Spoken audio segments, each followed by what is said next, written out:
Supreme court ने special intensive revision यानी SIR पर अंतिम सुनवाई शुरू कर दी है और वरिष्ठ अधिवक्ता कपिल सिब्बल के इस दलील को साफ साफ नकार दिया है कि सिर्फ आधार पर किसी का नाम वोटर लिस्ट में जोड़ दिया जाए। सुनवाई के दौरान सीजेआई सूर्यकांत की बेंच ने साफ कर दिया कि यह तर्क कि देश में पहले कभी एसआईआर की कवायद नहीं हुई, उन राज्यों में इस प्रक्रिया को शुरू करने के निर्वाचन आयोग के फैसले की वैधता पर सवाल उठाने का आधार नहीं बन सकता। कोर्ट ने यह भी कहा कि चुनाव आयोग को पूरा अधिकार है कि वो वोटर लिस्ट की शुद्धता को जांचे।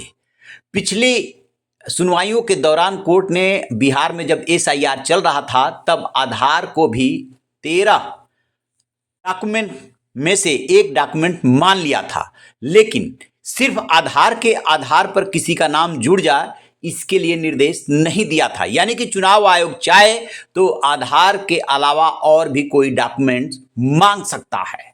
इस बात को फिर से सुप्रीम कोर्ट ने साफ किया है कि फॉर्म 6 यानी कि जिससे नाम जोड़ा जाता है की शुद्धता निर्धारित करने की अंतर्निहित शक्ति इसी में है। किसी व्यक्ति को स्वयं को मतदाता के रूप में पंजीकृत कराने के लिए फॉर्म 6 भरना ही होगा।